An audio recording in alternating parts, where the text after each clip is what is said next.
Bienvenidos a una nueva inmersión con nosotros. Hoy vamos a explorar un concepto que me ha fascinado siempre dentro del cristianismo, el fruto del Espíritu. Ajá. Es como si tuviéramos un mapa, ¿no? Para cultivar virtudes. Sí, Un conjunto de herramientas para una vida más plena, más conectada. exactamente. Y lo que es muy interesante es que no es un esfuerzo meramente humano. El fruto del Espíritu no es algo que nosotros podamos forzar, sino que surge de la transformación interior que el Espíritu Santo hace en nosotros.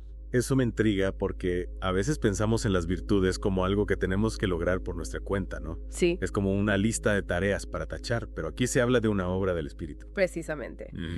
Es el Espíritu Santo al habitar en nosotros que va cultivando estas virtudes de manera orgánica.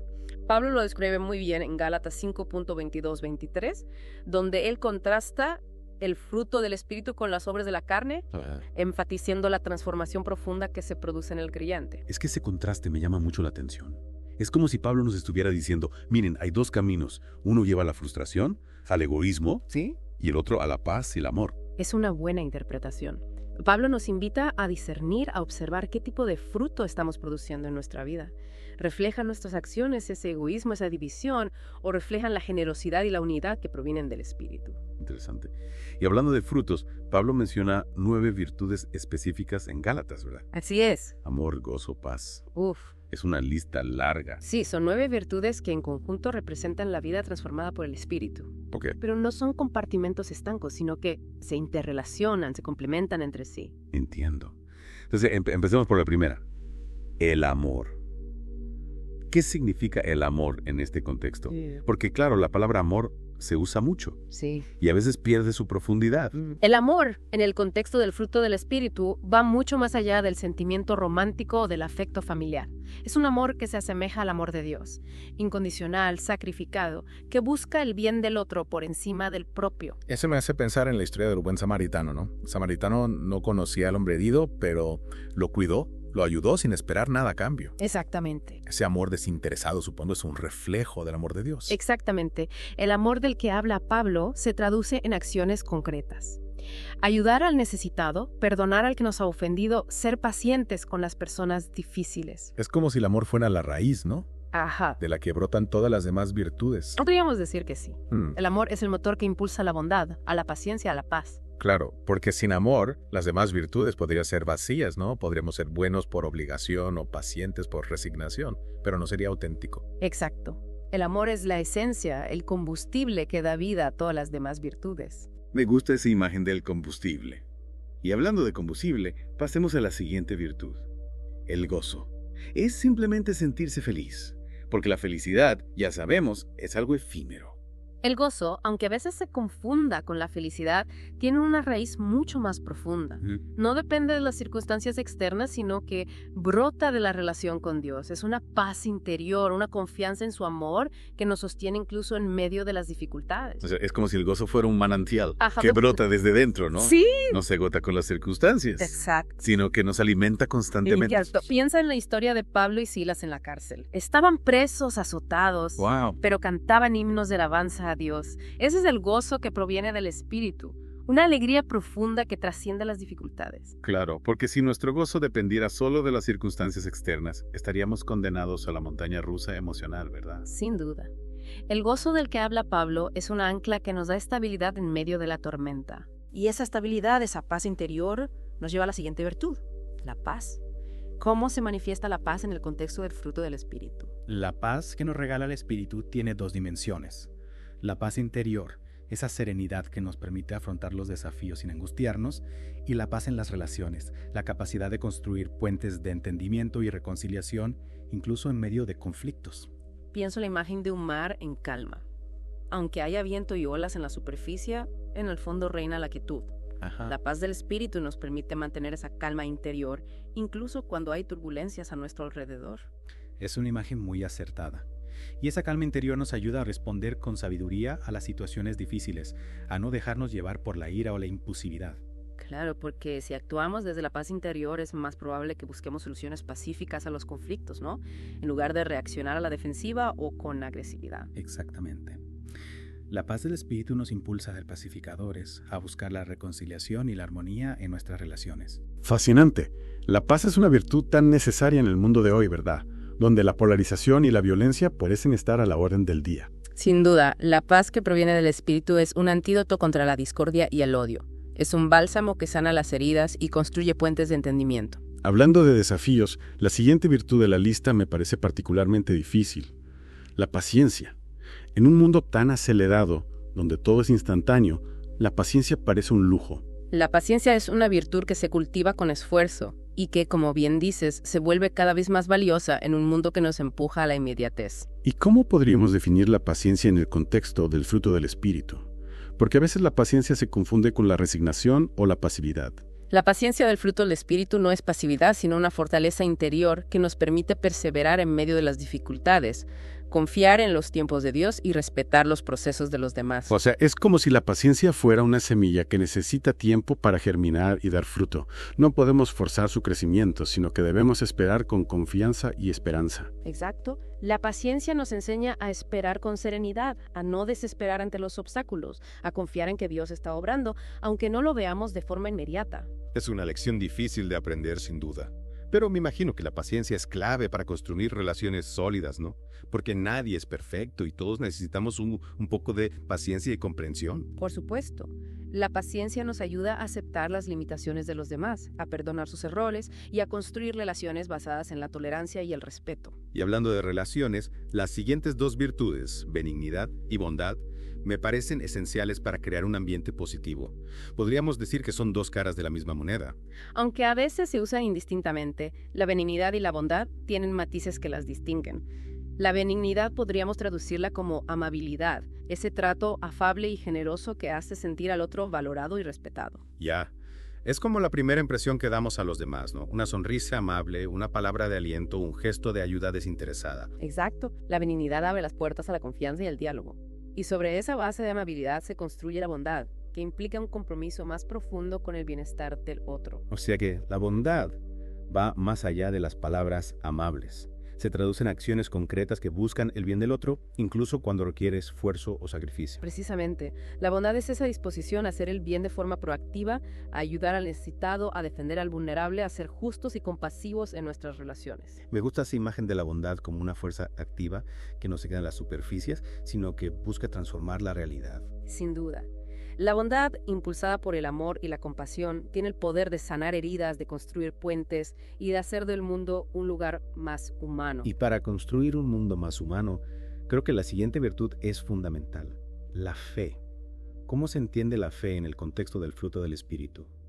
Porque a veces la fe se reduce a creer en dogmas o a seguir ritos religiosos. La fe que nos regala el Espíritu va mucho más allá de la creencia intelectual o la práctica religiosa. Es una confianza profunda en Dios, una certeza de su amor y de su fidelidad que nos impulsa a actuar con valentía y esperanza, incluso cuando las circunstancias nos invitan al miedo o a la desesperanza. O sea, es como si la fe fuera un motor, ¿no? Ajá. Que nos impulsa a caminar hacia adelante, incluso cuando no vemos el camino con claridad. Sí, confiando en que Dios quiera y nos sostendrá. Exacto. La fe no es una garantía de que no habrá dificultades, sino la certeza de que Dios estará con nosotros en medio de la tormenta. Claro, porque la fe no se trata de eliminar los problemas, sino de afrontarlos con la seguridad de que no estamos solos, ¿no? De que hay una mano invisible que nos sostiene. Precisamente, la fe nos da la fuerza para superar los obstáculos, para perseverar en los momentos difíciles y para mantener la esperanza viva, incluso cuando todo parece oscuro. Es una virtud poderosa, sin duda.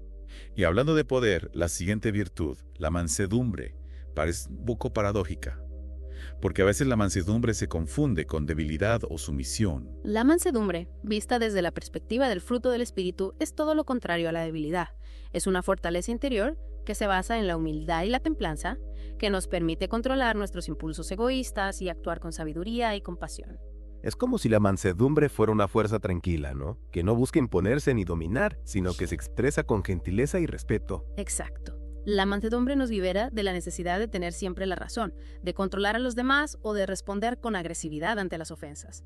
Nos permite ceder, perdonar y construir relaciones más armoniosas. Es una virtud que requiere mucha madurez, ¿verdad? Porque implica renunciar al egoísmo y al orgullo, y eso no es fácil. Sin duda. La mansedumbre es un camino de aprendizaje constante, un proceso de transformación interior que nos lleva a ser más como Jesús, que se describió a sí mismo como manso y humilde de corazón. Y hablando de aprendizaje constante, la última virtud de la lista, la templanza, me parece fundamental para el crecimiento personal. Podríamos decir que la templanza es el timón que nos permite navegar por la vida con equilibrio y sabiduría. La templanza, también conocida como dominio propio, es una virtud esencial para vivir una vida plena y equilibrada. Se trata de la capacidad de controlar nuestros impulsos, de moderar nuestros deseos y de actuar con prudencia y discernimiento. Es como si la templanza fuera un músculo que necesitamos ejercitar constantemente, ¿no? Ajá. Porque en el mundo de hoy estamos rodeados de tentaciones e impulsos que nos invitan a la gratificación inmediata. Exacto. La templanza no se trata de reprimir nuestros deseos o de vivir una vida austera, sino de canalizarlos de forma constructiva, de buscar el equilibrio entre el placer y la responsabilidad. Es decir, la templanza nos permite disfrutar de las cosas buenas de la vida sin convertirnos en esclavos de ellas, ¿verdad? Sin dejarnos dominar por los excesos o las adicciones. Precisamente. La templanza nos ayuda a tomar decisiones sabias, a priorizar lo que realmente importa y a vivir de acuerdo con nuestros valores, incluso cuando eso implica renunciar a la gratificación inmediata. Me parece una virtud clave para el desarrollo personal porque sin templanza es difícil avanzar en cualquier área de la vida, ¿verdad? Sin duda. Ya sea en las relaciones, en el trabajo o en la búsqueda de nuestros sueños. Sin duda. La templanza nos da la disciplina y la perseverancia necesarias para alcanzar nuestras metas, para superar los obstáculos y para construir una vida con propósito y significado. Hemos hecho un recorrido fascinante por las 9 virtudes del fruto del Espíritu. Cada una de ellas, como hemos visto, aporta algo único y valioso a nuestra vida. Y lo más interesante es que no se trata de virtudes aisladas, sino que se complementan y se enriquecen mutuamente. Es como si formaran un tejido, ¿no? Un tapiz donde cada hilo, cada virtud contribuye a la belleza y la resistencia del conjunto. Exacto. Y ese tejido, ese tapiz, representa la vida transformada por el Espíritu Santo, una vida que refleja el amor, la bondad y la paz de Dios. En la segunda parte de nuestra inmersión, exploraremos cómo estas virtudes impactan en nuestra vida diaria y cómo podemos cultivarlas de forma práctica. No se la pierdan. Si retomamos nuestra conversación sobre el fruto del Espíritu, creo que es importante destacar que estas virtudes no son solo una lista de cualidades admirables, sino que tienen un impacto real en nuestra vida diaria. Eso es lo que me fascina de este concepto. Ajá. No solo teoría, sino cómo estas virtudes se traducen en acciones, en actitudes, en la forma en que nos relacionamos con nosotros mismos y con los demás. Exactamente. Y ese impacto se puede ver en 3 áreas clave. En nuestro reflejo de la vida de Cristo, en nuestra influencia en las relaciones y en nuestro testimonio en el mundo. Me gusta esa estructura. Empecemos por el reflejo de la vida de Cristo. ¿Qué significa esto en la práctica? Significa que a medida que el Espíritu Santo va cultivando estas virtudes en nosotros, nuestra vida se va pareciendo cada vez más a la de Jesús. Nuestras acciones, nuestras palabras, nuestras reacciones, todo comienza a reflejar el amor, la compasión y la sabiduría que caracterizaron la vida de Jesús. Es como si estas virtudes fueran un espejo que nos permite ver a Cristo reflejado en nosotros, ¿verdad? Cuanto más las cultivamos, más nítida se vuelve esa imagen. Exactamente. No se trata de imitar a Jesús de forma superficial, sino de permitir que su espíritu nos transforme desde dentro, de modo que nuestra vida se convierta en un reflejo auténtico de su amor y su gracia. Y eso, por supuesto, tiene un impacto directo en nuestras relaciones. Entonces, segundo punto que mencionaste. El fruto del espíritu transforma la forma en que nos relacionamos con los demás. Cultivar virtudes como el amor, la paciencia, la bondad, la mansedumbre, crea un ambiente de respeto, comprensión y armonía en nuestras relaciones. Pienso, por ejemplo, en la paciencia. En un mundo donde todo va tan rápido, donde la inmediatez se ha convertido en la norma, la paciencia parece un bien escaso, pero ¿cómo la paciencia puede fortalecer nuestras relaciones? La paciencia nos permite comprender las limitaciones de los demás, aceptar sus defectos, darles tiempo y espacio para crecer. Nos ayuda a no reaccionar de forma impulsiva o egoísta, sino a responder con comprensión y empatía. Es como si la paciencia fuera un bálsamo que suaviza las asperezas de las relaciones, ¿no? Porque, seamos sinceros, todas las relaciones tienen sus momentos difíciles. Sin duda. Sus desencuentros, sus fricciones. Pero la paciencia, ese espacio que damos al otro y a nosotros mismos, permite que los conflictos se resuelvan de forma constructiva, sin dañar la relación. Y hablando de construir, el tercer punto que mencionaste, el testimonio en el mundo, me parece fundamental.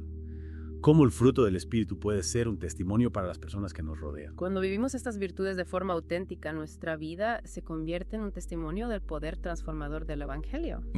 No se trata de predicar con palabras, ¿Qué? sino de mostrar con nuestras acciones el amor, Ajá. la paz, la bondad que el Espíritu Santo ha sembrado en nuestros corazones. Es decir, que nuestras acciones hablan más fuerte que nuestras palabras, ¿verdad?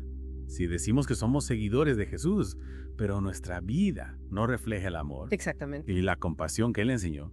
Nuestro mensaje pierde credibilidad. El fruto del Espíritu es la mejor carta de presentación del Evangelio. Cuando las personas ven en nosotros la bondad, la paciencia, la mansedumbre, el gozo, se sienten atraídas por esa luz, por esa paz que no pueden explicar. Es como si el fruto del Espíritu fuera una fragancia, ¿no? Ah. Un aroma que se esparce a nuestro alrededor Sí. y que invita a los demás a acercarse y a descubrir la fuente de esa belleza. Me gusta esa imagen. El fruto del Espíritu no es algo que debamos esconder, sino compartir con generosidad, Ajá. para que otros también puedan experimentar la transformación que solo Dios puede dar. Y hablando de compartir, me gustaría profundizar en la parte práctica. Ya hemos visto la importancia del fruto del Espíritu. Ajá. Pero, ¿cómo podemos cultivar estas virtudes en nuestra vida diaria? Es algo que se logra de la noche a la mañana. No es un proceso instantáneo. Cultivar el fruto del Espíritu requiere tiempo, esfuerzo y sobre todo la ayuda constante del Espíritu Santo. Es un camino de aprendizaje, de transformación, de dejar que Dios vaya moldeando nuestro carácter a imagen de Cristo. Es como si tuviéramos un jardín interior que necesita ser cuidado con dedicación, ¿no? Regar las semillas de las virtudes, Ajá. abonar la tierra de nuestro corazón, eliminar las malas hierbas del egoísmo y la indiferencia. Exacto. Y para cultivar ese jardín interior hay 3 prácticas fundamentales que debemos integrar en nuestra vida diaria. Me encantaría conocerlas. ¿Podrías compartirlas con nosotros? Por supuesto.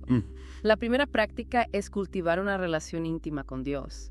La oración, la lectura de la Biblia, la meditación en su palabra, son como el agua y la luz que nutren las semillas del fruto del Espíritu en nuestro corazón. Es decir, que no se trata solo de un esfuerzo humano, Ajá. sino de abrirnos a la acción de Dios en nuestras vidas, ¿verdad? Exacto. De permitir que su Espíritu nos guíe y nos transforme. Sin la ayuda del Espíritu Santo, nuestros esfuerzos por ser más pacientes, más bondadosos, más amorosos, serán como ramas secas, sin savia, sin vida. Claro, porque la fuente de las virtudes no está en nosotros mismos, sino en Dios. Y hablando de fuentes, ¿cuál sería la segunda práctica para cultivar el fruto del Espíritu? La segunda práctica es la disciplina diaria. Las virtudes no se desarrollan de forma espontánea, sino a través del ejercicio constante. Cada día tenemos oportunidades para elegir entre el amor y el egoísmo, entre la paciencia y la ira, entre la bondad y la indiferencia. Es como si tuviéramos un músculo espiritual que necesita ser entrenado, ¿verdad? Cada vez que elegimos actuar con amor, con paciencia, con bondad, estamos fortaleciendo ese músculo. Estamos cultivando el fruto del Espíritu en nuestra vida. Exacto. Y no se trata de grandes hazañas, sino de las pequeñas decisiones que tomamos a lo largo del día. ¿Cómo respondemos a una provocación? ¿Cómo tratamos a las personas que nos sirven? ¿Cómo gestionamos nuestros impulsos egoístas? Todo cuenta. Me gusta esa idea de que las pequeñas decisiones sumadas a lo largo del tiempo van moldeando nuestro carácter, ¿verdad? Exacto. No es necesario esperar una gran oportunidad para ser virtuosos, Exacto. sino que cada momento nos ofrece la posibilidad de practicar el amor, la paciencia, la bondad. Y la tercera práctica, que complementa las 2 anteriores, es la dependencia del Espíritu Santo. No podemos cultivar el fruto del Espíritu por nuestra propia cuenta. Necesitamos reconocer nuestra debilidad, pedirle a Dios que nos guíe y nos fortalezca, confiar en que su Espíritu obrará en nosotros. Es como si tuviéramos que rendirnos a la acción de Dios en nuestras vidas, ¿verdad? Reconocer que no somos autosuficientes, sino que necesitamos su gracia para crecer en las virtudes, para dar fruto abundante. Cultivar el fruto del Espíritu es un proceso de colaboración con Dios. Nosotros ponemos el esfuerzo, la disciplina, la intención, pero es el Espíritu Santo quien, como la savia en la planta, da vida y crecimiento a las virtudes en nuestro corazón. Es una imagen muy poderosa. Y hablando de poder, me intriga saber cómo estas virtudes se manifiestan en la vida real. ¿Podrías compartir algún ejemplo concreto de cómo el fruto del Espíritu ha transformado la vida de alguna persona? Por supuesto. Conozco a una mujer que durante años luchó contra la amargura y el resentimiento por una traición que sufrió. La ira la consumía y la alejaba de las personas que la amaban. Es una historia que, lamentablemente, se repite con mucha frecuencia, ¿verdad? Sin duda. El dolor y la decepción pueden llevarnos a construir muros a nuestro alrededor. Pero esta mujer a través de la oración, la lectura de la Biblia y la participación en una comunidad cristiana, fue experimentando una transformación profunda. El Espíritu Santo comenzó a obrar en su corazón, sanando sus heridas y cultivando las virtudes, la compasión y la paz. Es un ejemplo inspirador, ¿verdad? Muestra que, incluso en las situaciones más difíciles, el fruto del Espíritu puede florecer si nos abrimos a la acción de Dios. Exacto. No se trata de negar el dolor o de minimizar la gravedad de la ofensa, sino de permitir que Dios sane nuestro corazón y nos capacite para amar, perdonar y vivir en paz. Y esa paz interior, esa libertad del resentimiento, es un testimonio poderoso para las personas que nos rodean, ¿verdad? Porque muestra que hay una esperanza. Sin duda. Un camino de sanidad, incluso en las situaciones que parecen imposibles. El fruto del Espíritu no solo transforma nuestra vida interior, sino que también impacta en nuestro entorno, creando un ambiente de paz, armonía y esperanza que contagia a los demás. Es como si las virtudes fueran una luz que ilumina la oscuridad, ¿verdad? Y cuanto más las cultivamos, más brillante se vuelve esa luz. Exacto. Iluminando no solo nuestro camino, sino también el de las personas que nos rodean. El fruto del Espíritu es un regalo de Dios que transforma nuestra vida y la hace brillar con la luz de su amor. En la tercera y última parte de nuestra inmersión, exploraremos la importancia de la perseverancia en este camino de crecimiento espiritual y cómo podemos mantenernos firmes en la práctica de las virtudes. No se la pierdan. En los episodios anteriores hemos estado hablando sobre el fruto del Espíritu, esas virtudes que florecen en nosotros gracias a la obra del Espíritu Santo. Sí, y cómo impactan nuestras vidas y relaciones, inclusive cómo se convierten en un testimonio para otros. Claro, pero como todo proceso de crecimiento, cultivar estas virtudes requiere constancia. No es un destino al que se llega, sino un camino que se recorre día a día. Totalmente. Es como un entrenamiento, ¿no? No basta con ir al gimnasio una vez y esperar resultados milagrosos. La clave está en la disciplina, en la práctica constante. Exacto. La perseverancia es fundamental en este camino de transformación. Habrá momentos de éxito donde sentiremos que el fruto abunda, pero también momentos de sequía donde las dudas y las tentaciones nos asalten. Es como si tuviéramos que estar siempre alerta, ¿no? Cuidando nuestro jardín interior, regando las semillas de las virtudes, protegiéndolas de las plagas del egoísmo y la impaciencia. Así es, cultivar el fruto del Espíritu no es un camino fácil, pero la recompensa vale la pena. La paz interior, la armonía en las relaciones, la alegría profunda que brota de la conexión con Dios. Son frutos que hacen que todo esfuerzo valga la pena. Y hablando de esfuerzo, ¿qué podemos hacer para mantenernos motivados en este camino? Porque, seamos sinceros, a veces la pereza o el desánimo nos invaden y nos cuesta seguir adelante. Es normal sentirnos desanimados a veces. Sí. Lo importante es no dejarnos vencer por esos sentimientos. Recordar por qué empezamos este camino, cuál es la meta que queremos alcanzar. Y sobre todo apoyarnos en la comunidad, en la compañía de otras personas que también están buscando crecer en las virtudes. Es como si necesitáramos un equipo de apoyo, ¿no? Personas que nos animen, que nos inspiren, que nos ayudan a levantarnos cuando caemos. Exacto. La comunidad cristiana es fundamental en este camino. Compartir nuestras luchas y victorias con otros, recibir su apoyo y aliento, nos da la fuerza para seguir adelante, para no rendirnos ante las dificultades. Y hablando de dificultades, ¿cómo podemos evaluar nuestro propio progreso? Porque a veces es difícil ser objetivos con nosotros mismos, ¿verdad? Podemos caer en la autocomplacencia o, por el contrario, en la autocrítica destructiva. La autoevaluación es importante, pero debe hacerse con equilibrio y sabiduría. No se trata de juzgarnos con dureza, sino de mirar con honestidad nuestro interior, reconociendo tanto nuestros avances como las áreas en las que todavía necesitamos crecer. Es como si tuviéramos que hacer un inventario de nuestro jardín interior, ¿verdad? Observar qué plantas están floreciendo, cuáles necesitan más cuidado, cuáles hay que podar. Exacto. Y para hacer este inventario con objetividad, podemos utilizar la palabra de Dios como espejo. Observar cómo Jesús vivió las virtudes, cómo respondió a las diferentes situaciones, nos da un modelo a seguir, una guía para nuestro propio camino. Claro. Porque Jesús es el ejemplo perfecto de cómo vivir el fruto del Espíritu, ¿verdad? En Él vemos el amor en acción, la paciencia llevada al extremo, la bondad que no conoce límites. Así es. Contemplar la vida de Jesús nos inspira, nos desafía, nos muestra que es posible vivir las virtudes, incluso en un mundo lleno de dificultades y tentaciones. Y esa contemplación, esa conexión con Jesús nos lleva de nuevo al primer punto que mencionaste, la importancia de la relación con Dios. Exacto. Cultivar una relación íntima con Dios a través de la oración, la lectura de la Biblia, la meditación en su palabra es la clave para mantenernos firmes en este camino de crecimiento espiritual. Es de Él que recibimos la fuerza, la sabiduría y el amor necesarios para seguir adelante, para dar fruto abundante. Es como si Dios fuera el sol que ilumina nuestro jardín interior, ¿verdad? Sin su luz y su calor, las plantas no podrían crecer ni dar fruto. Sin duda. Cultivar el fruto del Espíritu no es un esfuerzo solitario, sino una colaboración con Dios.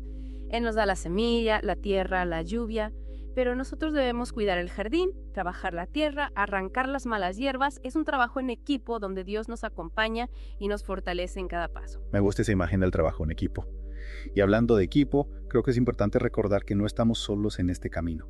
Contamos con la comunidad cristiana, con hermanos y hermanas que también están buscando crecer en las virtudes, que nos pueden apoyar, animar y ayudar a mantenernos firmes. Así es, la comunidad cristiana es como un invernadero donde las plantas pueden crecer protegidas del frío y las tormentas.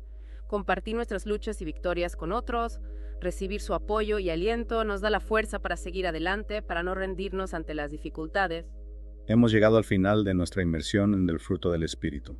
Un concepto que, como hemos visto, es mucho más que una simple lista de virtudes. Es un camino de transformación, una aventura espiritual que nos lleva a ser más como Jesús, a reflejar su amor y su gracia en nuestra vida diaria. Y aunque el camino no siempre es fácil, la recompensa vale la pena. La paz interior, la armonía en las relaciones, el gozo profundo que brota de la conexión con Dios. Son frutos que hacen que todo esfuerzo tenga sentido. Espero que esta inmersión haya sido de inspiración y ayuda para ti. Recuerda que no estás solo en este camino, Dios está contigo, la comunidad cristiana te acompaña y el Espíritu Santo te fortalece en cada paso. Gracias por acompañarnos en este viaje. Que el fruto del Espíritu florezca abundantemente en tu vida, llenándote de paz, amor y alegría. Hasta la próxima.